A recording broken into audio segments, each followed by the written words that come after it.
parler des stratégies. Je suppose que vous avez mis spécialement au pluriel, il y en a donc sans doute plusieurs, de la République islamique d'Iran face à la menace terroriste. La parole est à vous et nous vous écoutons avec beaucoup d'attention.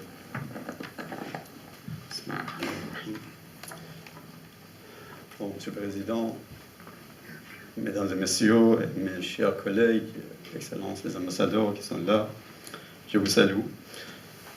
Et je voudrais, si vous me permettez, ajouter deux petites remarques à propos des propos d'un orateur, ex-orateur, concernant le sujet qu'ils ont évoqué, et je suis arrivé dernièrement, qui a mis à côté le Daesh avec le Hezbollah. Il les a comparés. Cette comparaison a été vraiment injuste et faute. Parce qu'au contraire du Daesh, qui a terni l'image de l'islam, qui est un groupe terroriste, le Hezbollah est un groupe qui a sauvé le Liban, qui a garanti l'intégralité territoriale du Liban et la souveraineté nationale du Liban, et en plus a donné un poids plus réel et prestigieux à l'islam. Donc, cette comparaison vraiment n'a pas été juste et je voudrais ajouter. Bon, je dois remercier l'Académie de géopolitique de Paris pour organiser ce colloque et choisir un sujet crucial et extrêmement sensible. Pourquoi sensible? Parce que il y a des regards différents au sujet du terrorisme et il n'y a pas une définition commune à propos du terrorisme dans le monde actuel. Bien entendu, il faut essayer à y arriver parce que c'est un sujet très important. Concernant l'importance de ce sujet, j'espère que ce colloque pourrait aider à connaître mieux les racines ainsi que les différents aspects et dimensions de ce sujet crucial. Quelles sont les raisons pour lesquelles j'ai proposé la stratégie, pas la stratégie de la République islamique. Vous n'en avez pas plusieurs. Oh, non, non. Dans la lutte contre le terrorisme, vous savez très bien que le peuple iranien est l'un des plus grandes victimes du terrorisme, car pendant les 35 ans qu'on est passé de la victoire de la révolution islamique en Iran, nous avions eu plus de 17 000 personnes qui ont tombé martyrs à cause des actes terroristes par les différents groupes, dont plus de 12 000 parmi eux par un secte terroriste que son siège se trouve dans le banlieue parisien, c'est-à-dire Moudjahidine du peuple, que vous connaissez bien. Et d'autre part, bien que l'Iran est un pays le plus sécurisé dans la région, doit faire face avec vigilance aux menaces terroristes et il ne peut pas être à l'abri des conséquences des actes terroristes dans la région. Vous êtes au courant des menaces terroristes contre nos diplomates et des locaux diplomatiques iraniens à Beyrouth, Sanaa, Mazar Sharif, Peshawar, etc. Aujourd'hui, le terrorisme, la violence et l'extrémisme ne sont pas les causes de préoccupation d'un seul pays ou une seule région, mais ils sont ceux de la communauté internationale.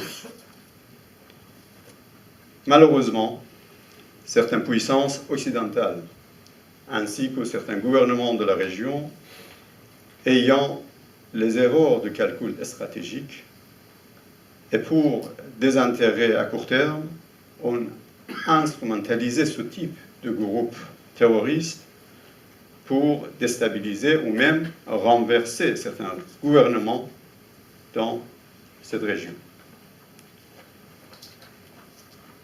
Le terrorisme ne connaît pas la frontière géographique et ses coups forts vont revenir tôt ou tard et sans doute envers des puissances et pays qui ont eu leur rôle à l'émergence des groupes terroristes, tels que Al-Qaïda et Daesh, qui essayent de recruter facilement par les réseaux sociaux des citoyens jeunes de l'Europe, qui est un sujet inquiétant et doit être vraiment bien étudié par les analystes, par les chercheurs, ses racines et dimensions dangereuses de ce phénomène.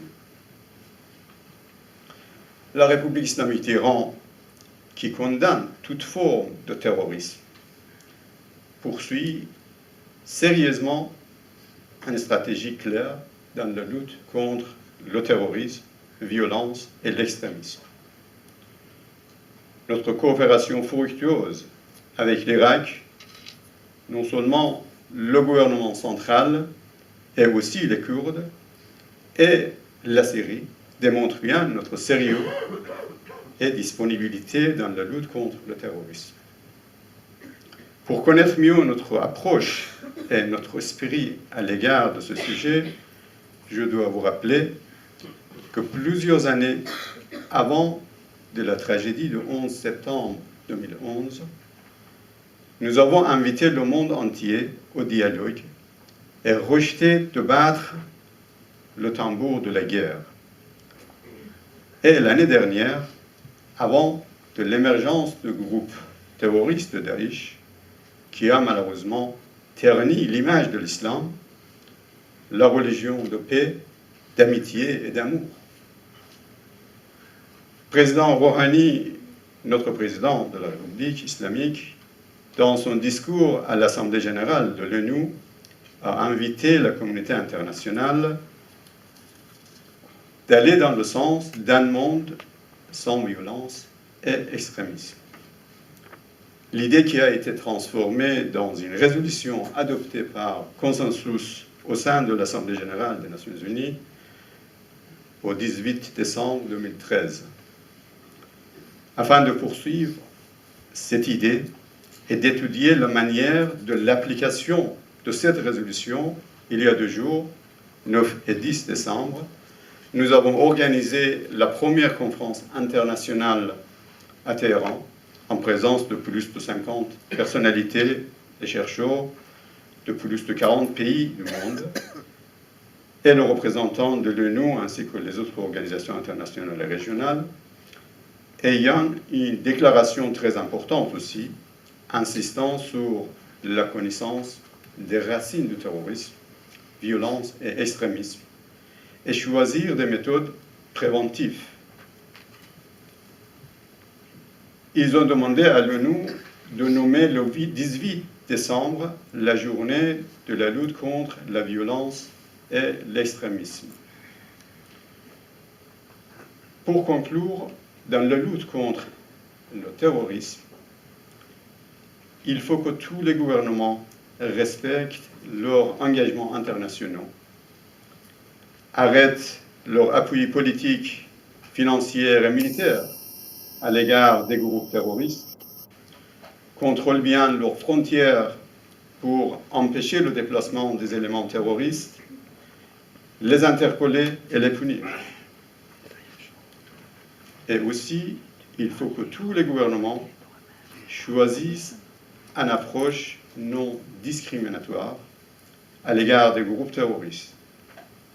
À notre avis, on ne peut pas distinguer le terrorisme entre le bon et le mauvais.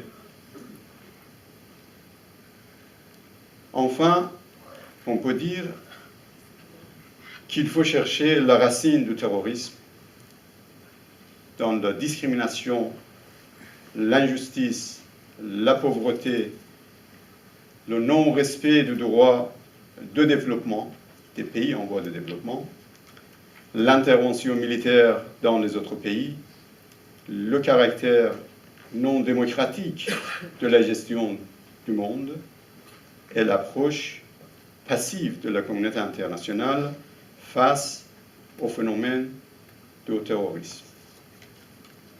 À notre avis, la convergence des pays, surtout des pays de la région, leur coopération pour créer la confiance mutuelle et aussi la synergie entre eux dans le sens de la lutte contre le terrorisme pourra être efficace et utile. Je vous remercie de votre attention.